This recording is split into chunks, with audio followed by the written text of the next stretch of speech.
La idea es que yo me parto de la pregunta, ¿cómo llegó uno a ser lo que es hoy día? Pregunta que obviamente no tiene respuesta, por lo tanto es un intento de algo.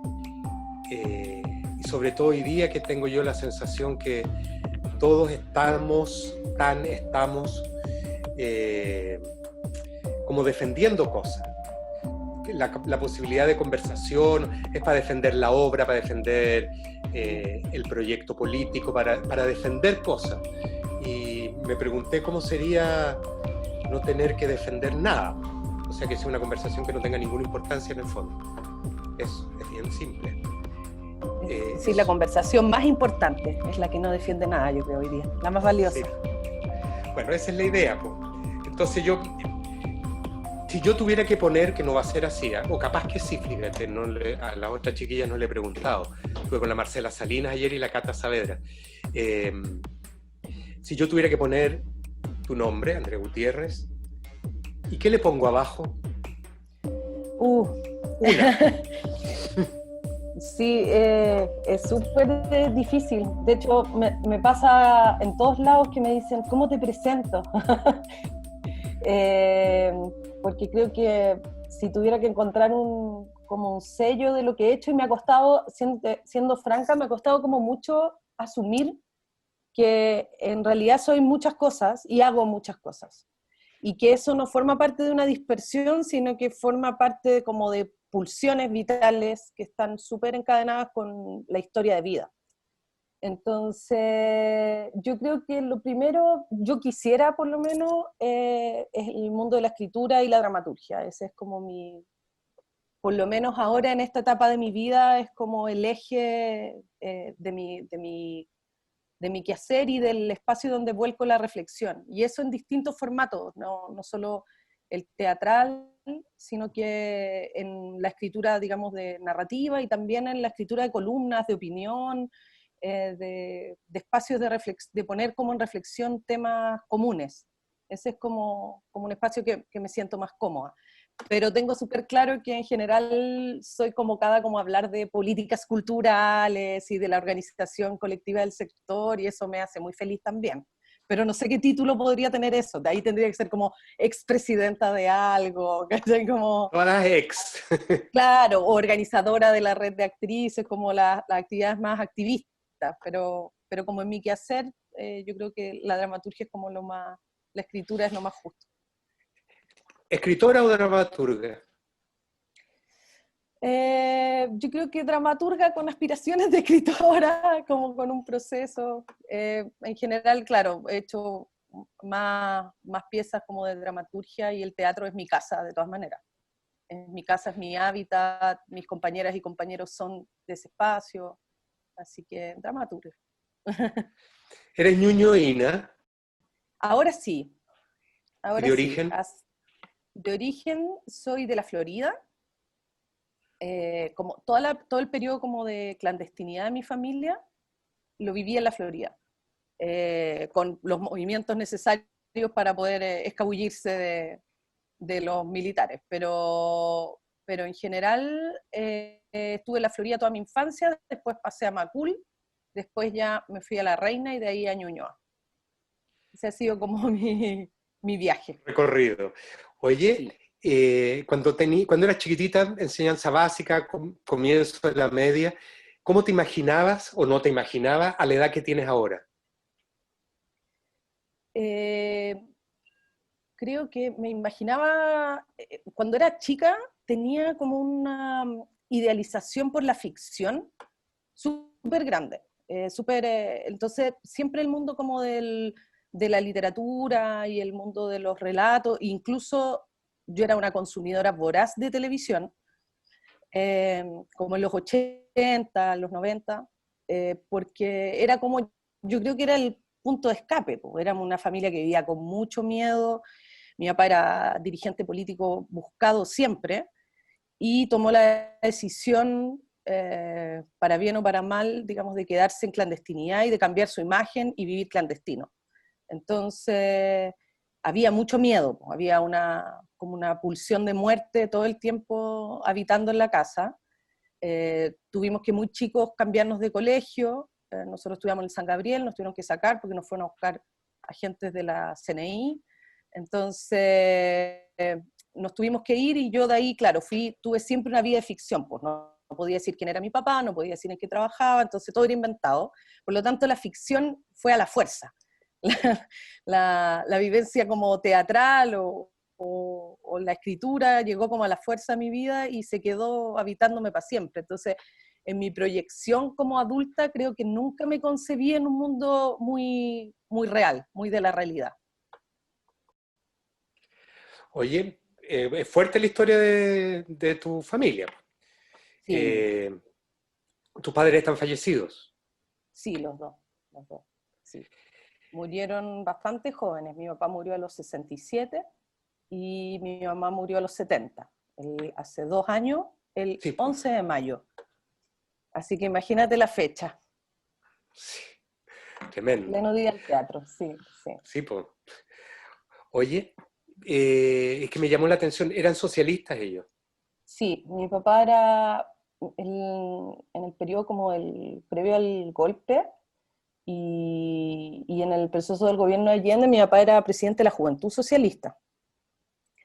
Y fue uno de los fundadores de la coalición democrática después, lo que fue posteriormente la Concertación. Y fue secretario ejecutivo de la Concertación durante toda la historia de la Concertación. ¿Viste? Cuando ya se separaron y empezó como se acabó el edificio como tal y se acabó la coalición como tal, fue fundamentalmente porque mi papá se fue de embajador a Panamá, en la época que se cayó el helicóptero de Bernales, ¿te acordás de ese episodio? Que se Sí, cayó claro, mi papá fue como el embajador que hizo como toda la negociación del gobierno, pero ese fue el único cargo que tuvo mi papá en los gobiernos, ¿cachai? Es decir, a pesar de que fue uno de los que participó como activamente en la coalición democrática y nunca tuvo cargos de poder, siempre estuvo afuera, siempre fue parte como de las negociaciones parlamentarias, de los lunes de la moneda, pero siempre como marginalmente, porque también era, bueno, primero no había salido fuera, por lo tanto no había agarrado como títulos y demás, cosas de ese tipo. Y por otro lado también yo creo que por una decisión personal prefería tener cierta distancia para poder siempre opinar súper fuerte y tener una voz súper rotunda. Y mi mamá era una dirigente súper destacada cuando joven. Tengo una portada muy bonita de mi mamá porque mi mamá participó de las tomas de terreno en el sur y tomó terrenos de su propia familia, ¿cachai? Porque mi mamá era hija de latifundistas de Osorno. Entonces, y mi abuelo, una familia latifundista del sur, mi abuelo era el único comunista, bien amigo de Neruda y de todo ese lote. Entonces, claro, por eso te decía que al final uno como que se hace cargo de las pulsiones como históricas que cohabitan en uno, digamos.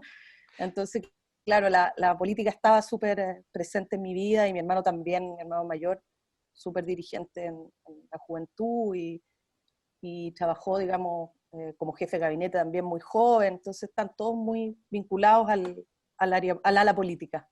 ¿cómo se llama tu hermano? Pablo Gutiérrez, sí. Pablo estuvo como 10 años en la OEA, tiene harta como experiencia en temas de elecciones. Cuando vino esa, perdona, esto es nada que ver, pero es que me interesa porque yo fui militante de la Juventud Socialista en los 80, muy Ujú. chico. Entonces, por eso te pregunto, ¿y cuando vino esta cosa, eran almeidistas? No, ¿De era qué el PS lado histórico el de quedaron? mi papá. El Partido Socialista, ¿te acuerdas que había los Almeida, los Arrate y estaba el Partido Socialista Histórico? Sí, Que era como el más proleta de todos. sí, El presidente de eso era mi papá. impactante. Ese era mi papá. Sí, porque mi papá, bueno, el de origen de mi papá es súper, súper humilde, fue el primero que estudió en su familia, profe castellano, y, y súper comprometido con el mundo popular, pues. Entonces era muy divertido el staff del PES histórico, para ser franca. ¿Y tú no militaste nunca? ¿No has militado? ¿O militaste en algún Yo, rato? Sí se yo puede tuve saber, ¿no? una militancia muy breve, pero no se puede considerar militancia porque no era partido político en el movimiento autonomista. Ah, perfecto. Una pasada muy breve yo te diría que previo a las elecciones presidenciales pasadas, trabajé un poco en la campaña de Beatriz Sánchez, y después, posterior a ese proceso, renuncié. Ese fue mi pasada por la militancia, pero en el Partido Socialista nunca milité. Pero era como hija adoptiva, entonces tampoco como que veía mucho la necesidad, eran parte de mi vida, era la gente que había visto siempre. ¿Y en el colegio fuiste dirigente o no se podía? Es que yo en el colegio no podía tener ninguna participación política, pero además yo estaba en un colegio muy chiquitito en la Florida, el Santa Cecilia, y que no tenía ningún tipo de activismo, pero además yo no podía ser yo. Y por otro lado, cuando ya llegué en la democracia, digamos, la llegada a la democracia del Francisco Miranda, que fue en primero, no tuve una participación como activa en política, sí fui presidente de curso y esas cosas. Era muy incipiente la conformación del centro de alumnos, pero sí era súper activa en el colegio. Según yo no, pero después mis compañeras, como 30 años después nos juntamos y me dijeron, ¿estáis loca si tú siempre fuiste súper dirigente? Me decían. Yo no lo recordaba así, viste que uno edita de otra manera su vida. Qué bonito. Oye, y en el colegio, ¿qué hiciste cuando saliste del colegio? ¿Eran tus alternativas profesionales? Mira, yo quería estudiar teatro, eso estaba segura, y estaba cerrada la Católica. Yo quería entrar a la Universidad Católica, que la cerraban como año por medio. Sí. Y yo era muy ansiosa y encontré una escuela pequeñita. ¿Tú te acuerdas del Mundo Villarroel? Sí. Ya. El Mundo Perfecto. tenía una escuela de arte nana en su casa, atrás, ¿sí? donde estudiábamos como 6 personas. Y ahí estudié yo, 5 años.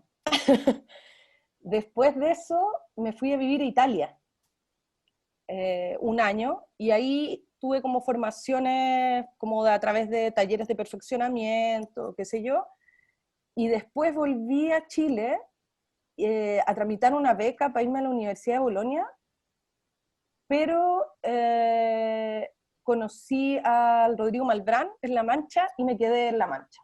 Hice 2 años en La Mancha y de ahí me quedé haciendo clases, ya llevo como 13 años haciendo clases en la escuela de dramaturgia.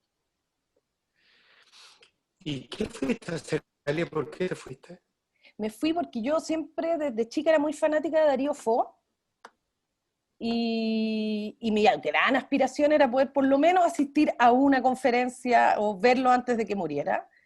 Y me acerqué mucho como al mundo de la comedia del arte, y mi sueño, ponte tú, era entrar como al Piccolo Teatro Milán, pero el nivel de italiano que tenéis que manejar es súper alto, entonces dije, me voy a poner a estudiar otra cosa mientras, y de ahí me preparo audiciones, las audiciones multitudinarias, y por eso también me enganché mucho con el Rodrigo y con el trabajo de Lecoq, y dije, no tenía idea que ellos estaban en Chile, no los conocía, y me enganché mucho con la técnica de Lecoq, que era como lo que yo venía como intuyendo que era algo que me gustaba mucho. Y ahí me quedé con ellos y generamos un vínculo súper grande. Bueno, tú sabes muy bien cómo se genera la escuela, ¿cierto? Como con las familias con las que uno trabaja, y ellos se fueron un tiempo de Chile porque armaron la escuela en Noruega con el sistema público, pero de ahí al volver de nuevo a la escuela yo retomé otra vez las clases y todo. Llegué a un lugar donde siempre me sentí súper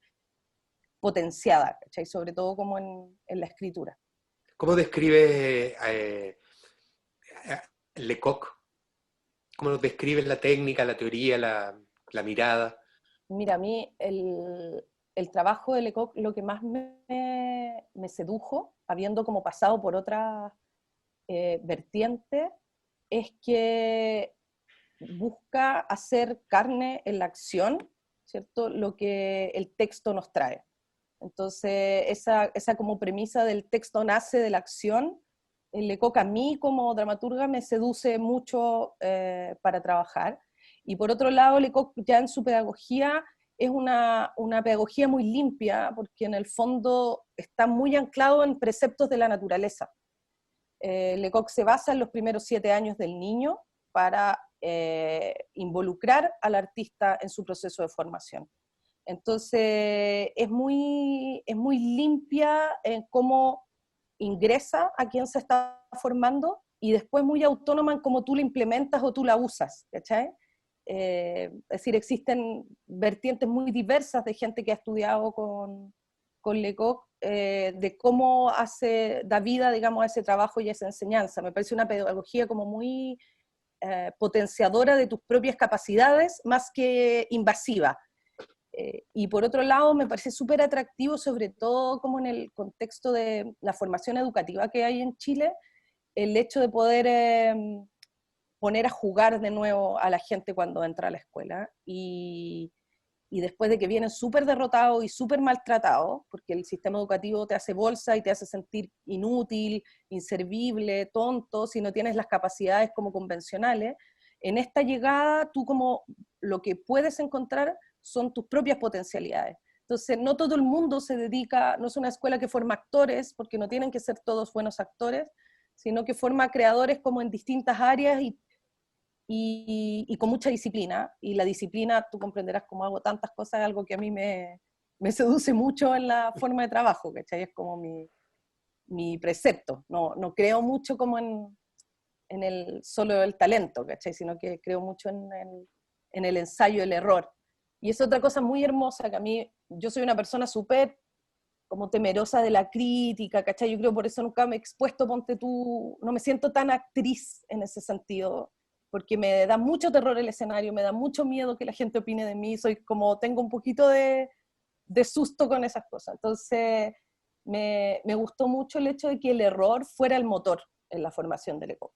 ¿Cachai? Que el error no fuera una cosa castigada, sino que fuera valorado y fuera el motor que te permite seguir avanzando. Andrea, y a propósito de eso del temor a que te miren, que te critiquen, etcétera, suena por lo menos como contradictorio con la idea de una mujer activista. Sí, es que soy feminista, po.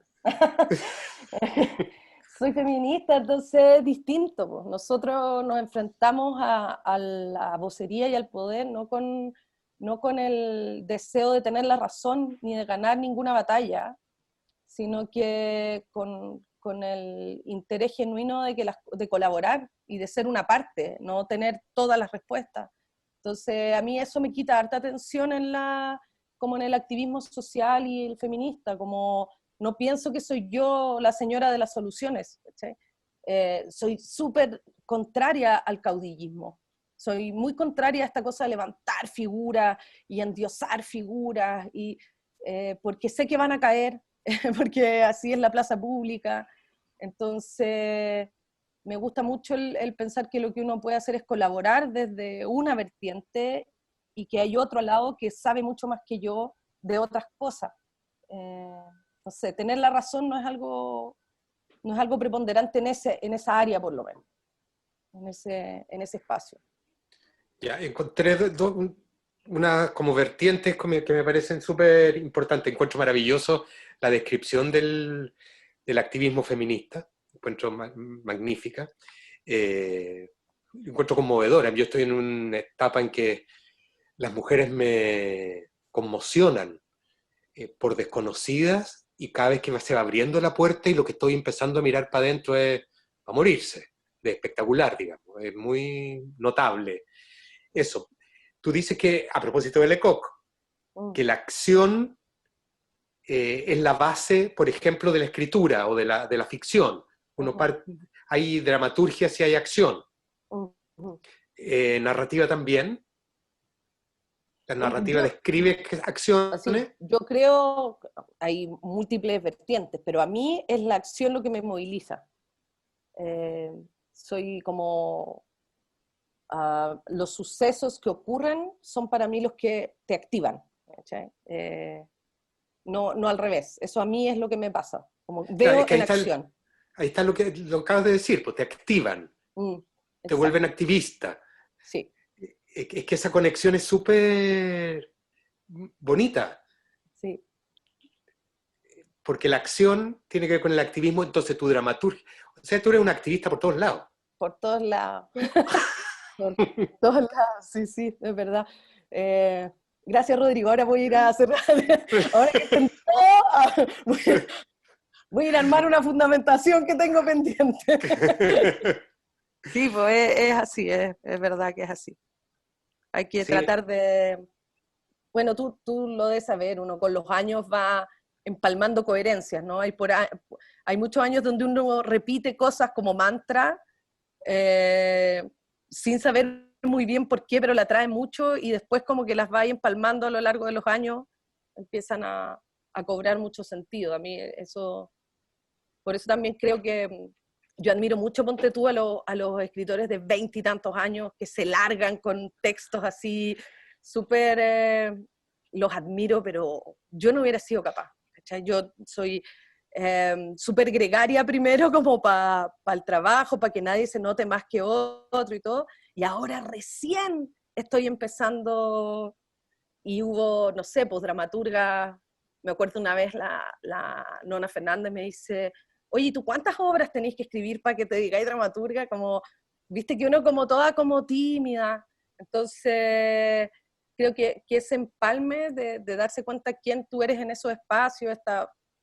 como análisis que haces tú que me parece súper brillante desde esa perspectiva, es lo que te permite ir caminando como con más autenticidad también, menos insegura en mi caso. eh, a propósito, tú eres una de las coordinadoras, impulsoras de la RACH. Sí, No sé cuál es tu cargo. No hay que cargo. nosotros tenemos comisiones, varias Sí. comisiones, y yo soy de la comisión de organización, que en el fondo ve como los contenidos y ahí va haciendo andar la maquinaria de lo que es RACH, pero no hay cargos propiamente tal, pero sí tenemos, ponte tú, voceras. Yo no soy vocera de RACH, yo soy, digamos, de este grupo de organización. Las vocerías también son colectivas, ahí está la Nona, la Natalia Valdebenito, la Mariana Loyola, ahí hay varias compañías que son como las voceras públicas y nosotros estamos más en la construcción como de los contenidos, del tema como más editorial de la organización. Yo no llegué a RACH desde que nació, lo impulsaron actrices mucho más jóvenes que yo, pero aparecí un poco por eso, pues como la experiencia política, qué sé yo, y tratando de ayudar como en ese eje, y ahí ya me integré a la RACH y me enganché mucho como de la mística de lo que se generaba allá adentro, para bien y para mal. Los embates también me los disfruto mucho porque el feminismo también, dentro de otras cosas, si no incomoda, no tiene mucho sentido. Eh, debería, ¿cómo se dice? Las disidencias Uh sexuales -huh. deberían haber estado en la marcha del 8, ¿o no? Yo En creo, es ma- decir, yo no mando mucho quién está, pero había la propia marcha del 8 tenía como una distribución que contemplaba no, disidencias. pero tu opinión. Sí, sí, sí, sí. Bueno, nosotros en general, desde la RACH, como fundacionalmente, igual hicimos un llamado a las disidencias. Entonces hay un llamado y una apertura y un diálogo. Lo que pasa es que también somos de la lógica que esas conformaciones orgánicas van naciendo como de las propias compañeras y compañeros que se integren. Por lo tanto, no es que nosotras, desde la organización Ponte Tú, impongamos las comisiones, sino que estos espacios se van autogestionando por los propios intereses que van surgiendo en las asambleas. Lo que sí, claro, hay un tema como del separatismo, porque al principio se dijo mucho, porque esta organización, no sé, pues no están tan bien los actores, qué sé yo, pero hay que entenderlo como desde un lugar mucho más sencillo, que es la naturaleza de las conversaciones. Y que era un espacio que también, aparte de ser activismo feminista, el activismo feminista convive, a diferencia de los otros espacios políticos donde como que se separa la persona y su intimidad de lo que se está hablando y se te pide como objetividad, acá hay un cruce muy importante con la vida íntima y las vivencias personales de cada una de las integrantes. Entonces, ese espacio es el que se cuida como con este feminismo separatista. Y además, adentro conviven muchos feminismos. ¿Ya? Si tú me dijeras como qué corriente es la que más puede caracterizar a Ratchet, yo creo que es interseccional y ese es como su área, ¿ya? No somos RADFEM, no somos liberales, somos más bien intersectorial, y tenemos como una preocupación permanente por la formación. O sea, nos interesa mucho estar todo el tiempo formándonos, cambiando, mejorando, educándonos entre nosotras. ¿Qué te pasó con el estallido social? Eh, Mira, fue una primera etapa, bueno, muy impactada. Yo creo que a todos nos impactó mucho, pero a mí me pasó como personalmente en una primera etapa hacer demasiadas conexiones con el pasado. Entonces tuve que ponerme a resignificar cosas que para mí significaban otra cosa. ¿Ya? Tenía mucho terror, ponte tú, cuando había toque queda y había gente que lo desafiaba. Como que yo decía, no, porque nosotros salimos a un toque y nos van a matar, ¿cachai? Como tuve que empezar a resignificar los helicópteros, como toda la sonoridad y la sensorialidad que me llevaba a una infancia que a lo largo de mi vida he ido tratando de decodificar, porque tengo muchos momentos todavía de laguna, cada vez menos, porque lo he ido trabajando y recordando, pero ponte tú, me acuerdo perfecto una noche donde llegaron unas imágenes que al final nunca supe si eran o no del proceso de octubre, que eran de allanamiento de una casa, y que es uno de mis episodios como más traumáticos de infancia, y yo me destapé llorando, así como dije, esta cuestión no puede ser que volvamos a esto. Tuve mucho miedo, mucho rato, y por otro lado esta sensación de que estábamos quebrando ese cascarón que a todos nos daba tanta rabia, porque todos, bueno, yo creo que en el mundo del arte y del teatro particularmente más todavía, nosotros como nos toca, ¿cierto?, por giras, por trabajo, viajar y qué sé yo, sentíamos esta sensación de cómo nos conformamos, por qué en este país nos conformamos tanto, por qué agachamos el moño, por qué decimos, no, esto tiene que ser así, es así, se acabó. Entonces ver el que no, el que en realidad las personas nos sentíamos más o menos similar, fue también súper gratificante, pero eso para mí llegó después, como empecé a disfrutar como con felicidad los viernes de la plaza, un poquito tardíamente, yo creo, y atreverme más, porque al principio de verdad, así no quiero dármelas en absoluto como de campeona, tuve mucho miedo.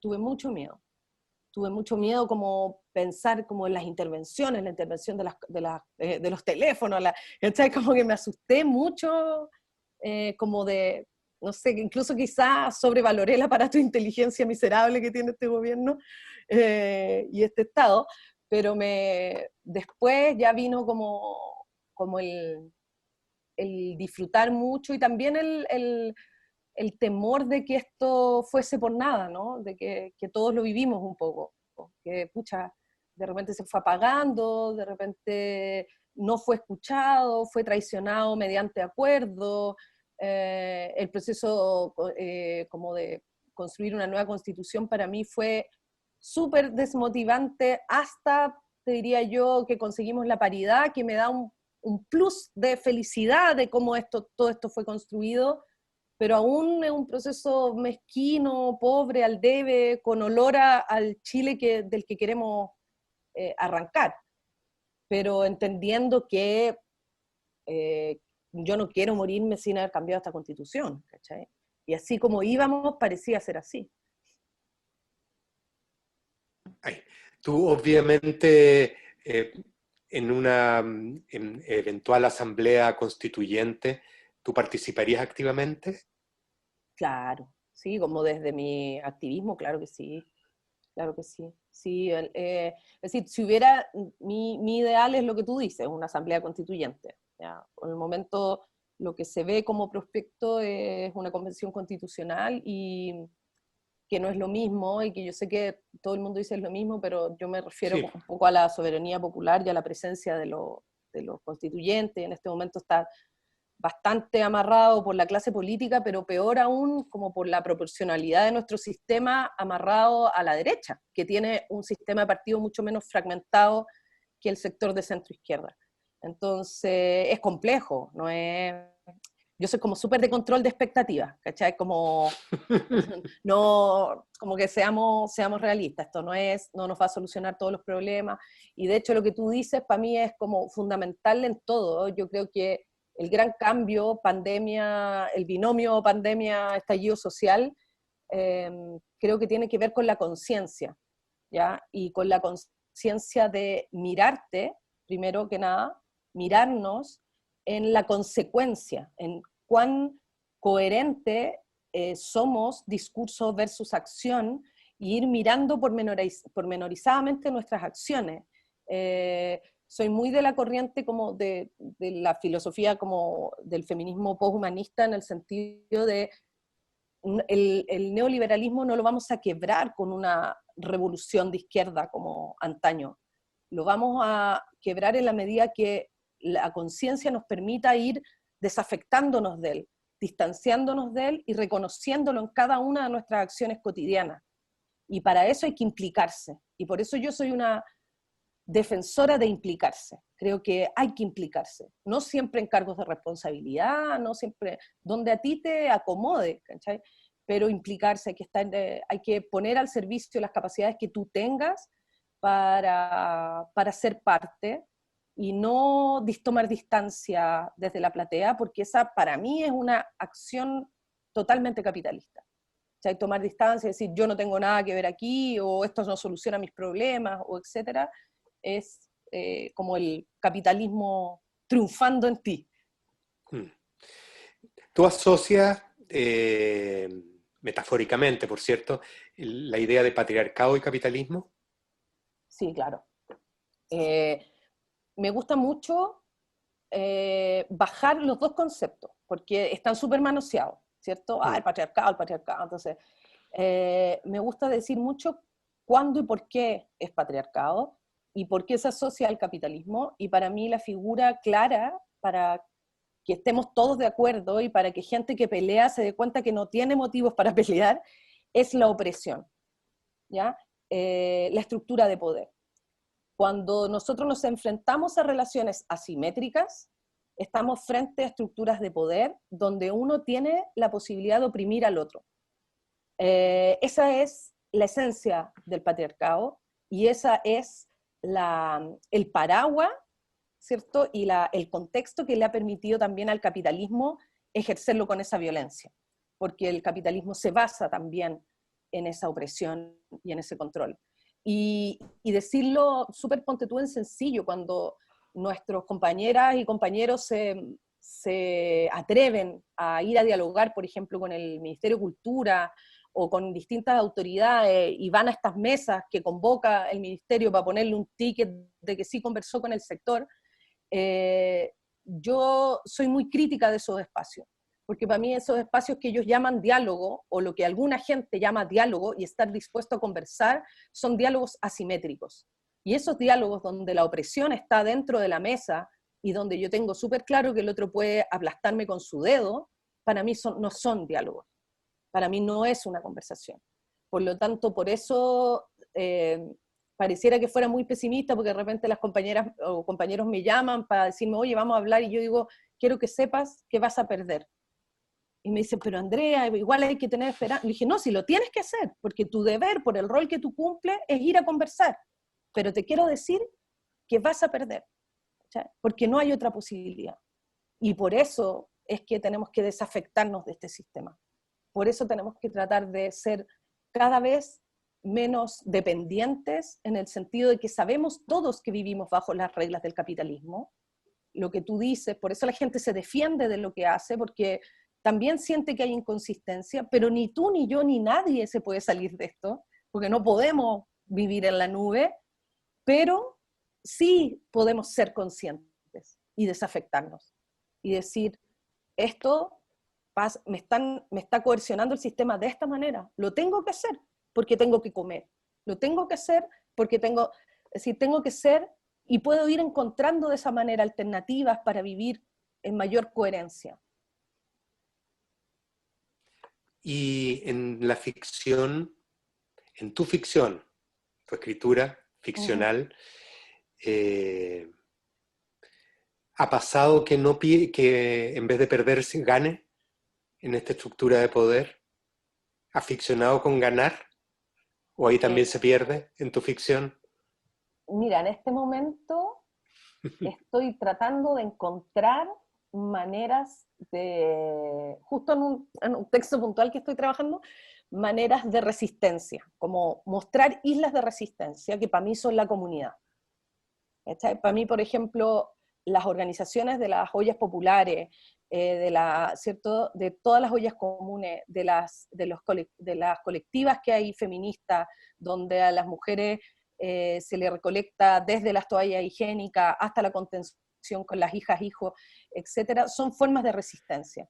Y para mí la forma de resistencia hoy, por el nivel de organización que tiene, y que creo que el gobierno ha menospreciado porque pensaba que el feminismo era algo de élite, y quedó comprobado que no. Esas formas son la esperanza, son las islas de esperanza, como también creo que lo son en el arte, es decir, las organizaciones en red y comunitarias genuinas y reales son las que nos van a permitir resistir. Las que no resisten y las que tambalean son las que hacen convivir dos ecosistemas. Estamos asociados pero somos competencia, estamos asociados pero somos... Esas no logran prevalecer como asociatividad real, pero las otras, y están fundamentalmente ancladas en territorios, en localidades, son para mí espacios de triunfo, espacios de pequeños logros, y de triunfo obviamente no visto bajo la lógica mercantil ni capitalista, sino que de la sociedad en su organización. Por eso la respuesta, tanto en la ficción como en la realidad, para mí está en el placer de la organización y de los vínculos. Esto que tú decís de la conversación, que cuando me llamaste por teléfono me sedujo a mí tanto, eh, para mí las conversaciones donde no te sientes exigido a parecer inteligente son las más útiles, son las más reales, las que más construyen, las que más aportan, porque el que la vea va a decir, uff, bacán, ¿cachai? Como somos todos personas. En cambio, donde uno se supone que tiene que ir, no sé, a mí me han llamado de repente por conversaciones, oye, la idea es que le peguís a este, ¿cachai? Como que en el fondo lo dejís como noqueado, y es como, chuta, y uno igual, pucha, se pone el servicio de varias causas, pero es súper tensionante pensar que uno tiene que ganarle a alguien, ¿cachai? Entonces, en la ficción yo trato de mostrar esos pequeños... Yo soy súper como militante de la emoción en la escena. Me gustan mucho los triunfos emocionales como desde la amistad, desde los lazos familiares, la política que hay dentro de esas cosas, dentro de esas organizaciones, la resistencia en un grupo de mujeres, para combatir al enemigo, ¿cachai? De esa casa, o el opresor de esa casa, y esos triunfos que de repente no son tan políticamente correctos, pero son las formas que hemos tenido de sobrevivir, po. Han sido las formas que tenemos de salir adelante. A mí, ponte tú, siempre me ha impresionado mucho esos grupos de mujeres que ayudan a otras mujeres a abortar, que la acompañan, que van a la casa, pasan la noche con ella, le proveen el medicamento. Es súper brutal, ¿cachai? Es súper brutal, pero es súper real. Es esa la realidad. Y en un país donde el ser políticamente correcto, donde a una ministra se le saca un cargo porque dijo que se hacían abortos, creo que eso es súper importante ponerlo en la escena, como visibilizar en la escena eso, esas cosas que no parecen logros en el fondo, pero sí lo son. Son el logro de lo colectivo. ¿Y tú visibilizas en tus escenas, en tus obras, esto? Sí, sí, sí, sí. Y es un Y desafío además de ahora, de hace unos años atrás, porque como trabajo mucho en procesos colectivos, trabajo mucho en las ideas que se nos ocurrió al colectivo. Yo trabajé, no sé, pues 6, creo, espectáculos con La Mancha, después 3 espectáculos con La Mona Ilustre, claro, y siempre está ahí al servicio de historias de otro y todo, y la distancia un poco que las tomo con esos dos espacios amados, y con los que volvería a trabajar siempre encantada, tiene que ver con la necesidad de poder yo conducir un poco mi contenido. Y empezar a trabajar bajo una línea editorial más propia. ¿Has escrito por encargo? Sí, sí, sí. He escrito ¿Cómo fue con eso? encargo, con mucha pasión. Mira, me tocó escribir una obra sobre el embajador de Chile en Noruega. Quería llegar a eso. Sí, Lo me logré. tocó. Ese fue mira, fue un encargo del Rodrigo, que trabajamos hace años juntos y nos conocíamos, pero él encargó la obra a un dramaturgo noruego. Y resulta que no se hallaron. No tuvieron esa, como no sé, el feeling que tú necesitas, y entonces finalmente me convenció, digamos, la Universidad de Noruega que me contratara, y fue súper, primero el tema alucinante para mí, y era una posibilidad única, pero por otro lado también era trabajar con nórdicos es heavy, porque son súper exigentes y tenéis que ir mandando por plazo y ellos van revisando el texto, y además estaba metida la familia del señor también, ¿cachai? Y entonces fue como un proceso muy fascinante, como desde lo disciplinar, como de que te lean, que te opinen, que te hablen, que no sea solamente tu colectivo, pero el resultado a mí me gustó mucho. Además el elenco fue totalmente noruego, entonces recibir el feedback de actrices y actores que tú no conoces es súper fascinante, como que me dieron ganas de no trabajar en Chile. Es que en No, Chile pero, somos duros, po. Somos súper lapidarios igual. no, pero independientemente de eso, a mí me suena a estar trabajando en un lugar sin historia. Es como cuando Claro, uno viaja y uno puede partir de cero, como esa fantasía, que uno cree que puede partir de cero. Me sí. voy a vivir allá, parto de cero, no tengo historia. No tengo historia, no sabes quién eres, no... Claro, eso es súper cierto. Y porque también yo creo que cada uno de los espacios teatrales en distintas partes del mundo tienen como no sé, pues sus estructuras de poder también. Entonces era como una hoja en blanco, y eso fue súper súper fascinante y súper como liberadora a la hora de escribir. ¿Cachai? No, como que no tenía, yo estaba acostumbrada a escribir y decía, este va a opinar esto, este va a decir esto otro, entonces esta parte le va a molestar a este, como ese tipo de cosas. Pero particularmente la figura de Frode Nielsen, me acuerdo que una vez el Lucho Barrales me dijo algo súper cierto, que es que poco escribimos sobre gente buena, que poco nos dedicamos a las personas buenas. Y Frode Nielsen era eso, porque además cero pretencioso, cero como de lucir su bondad. Él salvó a miles de chilenas y chilenos, logrando llevarlos a Noruega al exilio, entre ellos al Rodrigo Malbrán y al Ernesto. Por eso también fue el tema que Rodrigo le propuso a esta gente, pero también fue un pedido súper libre, en el sentido que Rodrigo me dijo, busca tú el conflicto en el que te querís centrar, y yo me centré en una cuestión complicada, porque fue una relación o un rescate un poco curioso que hizo Frode Nielsen, que fue de una mujer que en realidad estaba presa desde el 70, ¿cachai? Y que era del BOP, ¿cachai? Entonces, había mucho cuestionamiento sobre él, de por qué vas a salvar a esta persona, si esta persona en realidad sí es una terrorista, y él estableció ahí un vínculo con ella, difícil de leer a lo largo del tiempo.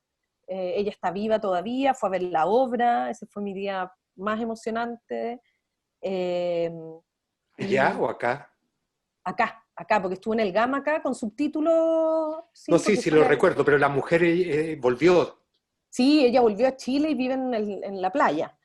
Eh, y viajó a ver la obra en el proceso que estábamos, y fue súper bonito porque también fueron muchas de las personas rescatadas por él que después de un tiempo volvieron a Chile o que trabajaron con él. Me acuerdo perfecto un día que sacaba una función y se para toda una fila de mujeres con carteles, y el cartel dice gracias Frode Nielsen, los aplausos. Y venían a rendirle su homenaje, y estuvimos ahí conversando ¿Estabas mucho ahí? rato. Sí, yo estaba. ¿Lloraste? Uf, un montón. De hecho, todavía tengo las letras, porque me las regalaron. Todavía las tengo guardadas, y fue esos momentos fascinantes donde las personas te dicen, es tal cual como lo hiciste. Así era él, eso era lo que hacía, porque ahí me enfrenté como a la problemática de, es tan político todo lo que está haciendo un embajador, ¿no? Es tan diplomático. ¿Cómo le sacáis el rollo interno a alguien que no le confiesa sus temores a nadie, que no se desahoga con nadie, que además es nórdico? Era súper... ¿Tenía y esposa él, perdón? él tenía esposa, pero ella estuvo muy poquito tiempo acá en Chile y después volvió a Noruega junto a sus hijos. Entonces ahí y sacándole también como el rollo a otra idiosincrasia. Ahí me ayudó mucho, que yo amo mucho a Ibsen, ¿no? Entonces, como que, ¿cachai? Que me venían, todos los personajes se me venían a la cabeza porque era él, ¿cachai? Como tú decís, con razón se comportan así, po. Son, el realismo por eso es su vertiente tan poderosa, ¿cachai? Pero fue súper bonito ese pedido, y como te digo, me dieron harta libertad. Tuve mucho susto porque estaba poniendo en escena a una mujer que podía preguntarse como la gente, como, hoy esta era la amante, o está hablando de la historia del amante de la embajada. Pero bueno, ahí fui habilosa para plantear como la hipótesis que se planteaba. Pero ¿Y también qué era había en la historia de qué había, perdón, en la historia de esta mujer? Cuéntame un poquito la historia de esta mujer, si se puede. Mira, ¿Qué es lo que es ella, el VOP? lo que pasa es que ella ella estaba encarcelada cuando él ya llegó a Chile y empezó a tratar de rescatar a los detenidos y a todos los presos políticos, digamos, que estaban siendo detenidos por la dictadura. Ya, ella había participado junto a sus hermanos en el atentado a Pérez Sujovic. ¿Cachai? Entonces, él era de la vertiente armada, digamos, de la izquierda, y que estaba muy confrontada con la democracia cristiana. Sus hermanos estaban detenidos, pero ella no tenía una visibilidad de participación tan directa en este atentado, pero estaba detenida porque formaba parte de este grupo. Entonces, a mí me pareció atractivo la historia de esta mujer, porque lo ponía a él en un jaque distinto, porque ¿por qué surge que él empieza a rescatarla? Porque se lo pidió su madre. Dentro de las personas que él empezó a sacar de Chile estaba la madre de Sonia. Y la madre de Sonia, cuando se va a subir al avión, le pide a Frode Nielsen que por favor saque a su hija de la cárcel. Y es por eso que él se decide a irla a conocer a la cárcel. Y cuando la va a conocer a la cárcel, ahí ella ahí él toma como la determinación de empezar a ayudarla y empieza a forjar un vínculo con ella. Ella se enferma muy grave en la cárcel, tenía anorexia, producto de nerviosismo, el estrés y qué sé yo. Y en ese contexto empieza a generarse un vínculo personal, y él la rescata de su enfermedad, se aflige mucho por la enfermedad porque de verdad ella estaba a punto de morir, y en esto lo confrontó mucha gente, porque Frode Nielsen estableció vínculos con Mónica Madariaga, que fue como su enlace para sacar la gente del país. Era con la que él tenía la relación como más profunda en el gobierno. Y todo el mundo le cuestionaba el nombre y sacaban el nombre permanentemente en las listas porque decían, esta mujer estaba desde antes, una terrorista. Y en ese sentido él fue súper testarudo, y eso mostraba un rasgo, como dramatúrgicamente mostraba un rasgo de su personalidad que tú no lo veías en nada más. ¿cachai?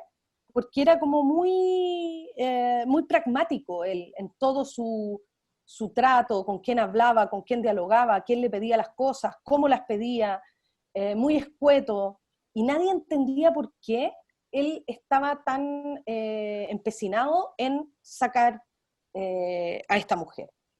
Y ahí, bueno, yo le cambié el nombre, te acabo de decir el nombre real, tenía que proteger mucho a las Le podemos personas que... poner un beep cuando lo Sí, diga. sí, no, pero no pasa nada. Pero te digo que fue súper, tuve que negociar mucho como cuánto contaba, cuánto decía, ¿cachai? Yo creo que también me enfrenté no solo a la escritura a pedido, sino que a la escritura histórica, que hay gente que te dice, el temor de que la gente te diga, oye, eso no era así, eso no fue así, qué injusto. A veces tú harías como unas quebradas de huevo un poquitito más fuertes si esto solo se tratara de drama, pero sabéis que hay personas que tienen como ciertas sensibilidades, y en eso yo soy súper, no sé si es bueno o malo, pero soy como súper respetuosa de esa realidad, ¿cachai?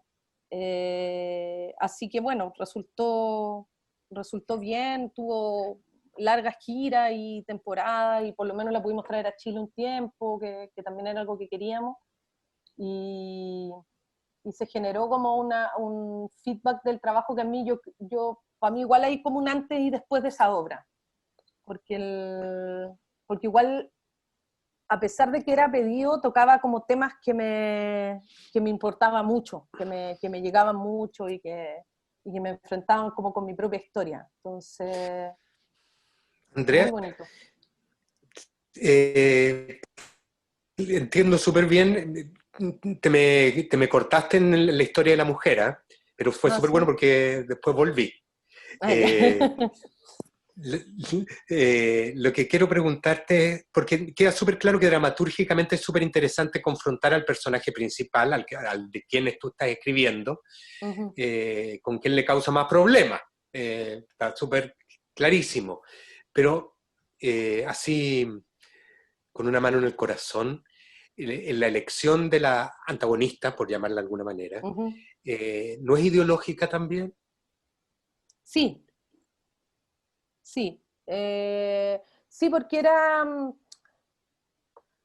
que eres habiloso, Rodrigo. Es que sí, y sabes que tuvo sus costos igual, para mí, como en ese sentido, porque hubo gente que me dijo, puta Andrea, podría haber elegido a alguien que era un baluarte, ¿cachai? Que era un representante justo de lo que es de lo que era la lucha armada en el fondo, y no alguien tan cuestionado. Y, y me pasa que eso me atrajo mucho a mí, porque yo no soy muy de la idea de que, no, de que necesariamente el pertenecer a un bando te convierte en alguien bueno, ¿cachai? Y viceversa. Necesariamente pertenecer al bando de la lucha armada y haber participado de un atentado te convierte en alguien malo, sino que somos más bien hijos de las circunstancias donde estamos parados, y la toma de decisiones no es un abanico tan amplio como la ve la gente que te mira desde afuera, ¿cachai? La toma de decisiones tuya, mía, está acotadita, ¿cachai? No tenemos todo el universo de decisiones. Entonces, y eso se va acotando en la medida que las circunstancias son cada vez más críticas. Entonces, algo que me gustó mucho es justamente que ella no era la buena, la revolucionaria buena, ¿cachai? Sino que era la revolucionaria cuestionada. Era una vía, había tomado una vía que era conflictiva. Pero él demostraba con eso, primero, ser un embajador de verdad, porque él lo que estaba era salvándole la vida a las personas que estaban corriendo el riesgo de ser asesinadas en la cárcel.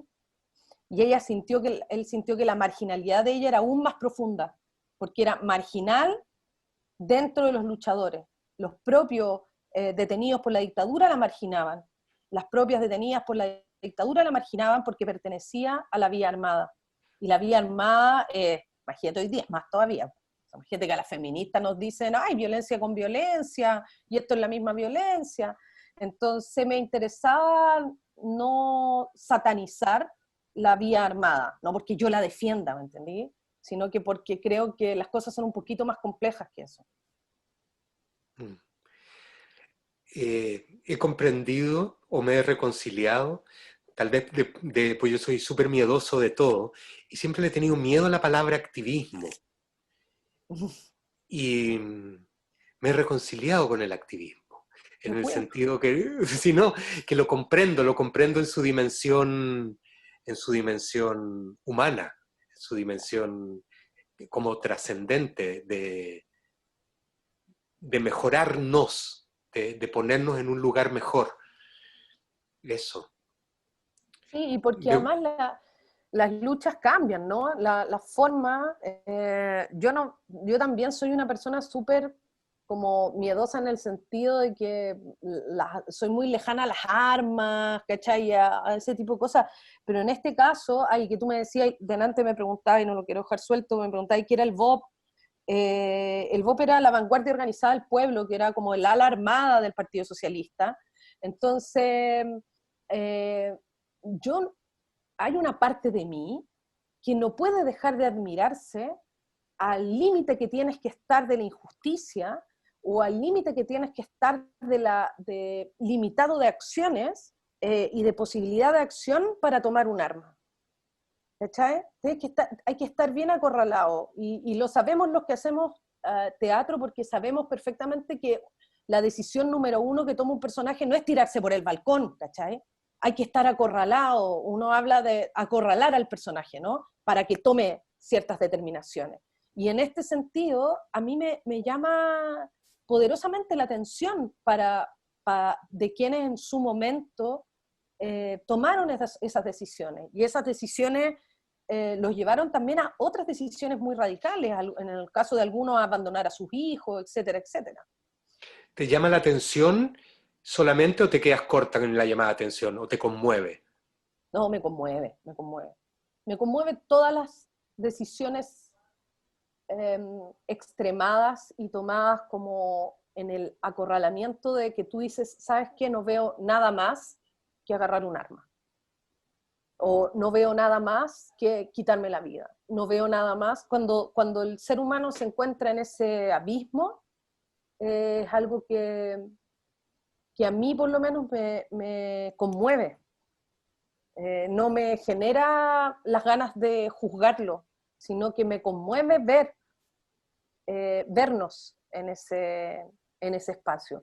Y yo creo que tiene que ver porque uno lo ha vivido. Yo te decía, yo he vivido oliendo la muerte, ¿cachai? He vivido ese terror de, eh, no sé, lo detuvieron, ahora lo mataron, ¿cachai?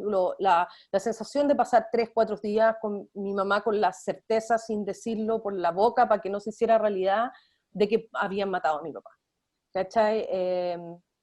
Tengo una imagen que quizás tú te acordáis, que el 84, que 85, 84, a mi papá le hicieron un montaje en un colegio Montessori que tenía, que era para niños niños y niñas con síndrome de Down. Abajo del suelo le pusieron armas, muchas, muchas armas, y lo mostraron esposado en la televisión, como detuvimos a los terroristas, no sé qué, mostraron a mi papá esposado, dándose los típicos giros de los delincuentes, ¿cierto? Y recuerdo como con certeza la sensación de la muerte, ¿cachai? De lo van a matar. Y también mi hermano, que es más grande que yo, el Pablo, la sensación de impotencia, de qué haces, qué hace una hija, un hijo que siente que le están matando a su padre, que es el que propende el diálogo, el que no sé qué, como, ¿qué haces ahí? ¿Cachai? ¿A dónde llevaste a ese personaje? Obviamente que lo llevaste a trabajar con las mismas armas que trabajando en la frente. Entonces, eso es como, no me son poco familiares esos lugares de límite, ¿cachai? Me son familiares, aunque trato todos los días de mi vida de estar lo más lejos de ahí ahora, ¿cachai? Como que he construido mi vida como alejándome de ese nivel de intensidad para que eso no suceda, ¿cachai? Pero los tengo, digamos, los siento. Y dijiste una cosa para cerrar que me parece súper hermosa que tiene que ver con el poder de la palabra. Que tú decías que tu mamá no decía para que no ocurriera. Ujú. Sí, sí. Y Pero tú eso, decides decir, sí. o sea, la escritura es exactamente lo contrario. La escritura es lo contrario hasta cierto punto, porque yo, por lo menos en mi trabajo personal, trato de darle mucho más énfasis a través de lo que digo a lo que no se está diciendo. Y a veces me voy al chancho, ¿cachai? A veces como, Andrea, esto no se está entendiendo nada. Como trato de hacer presente las ausencias todo el tiempo, a través del texto, ¿cachai? A través de del pedacito de texto que se atrevió a decir el personaje,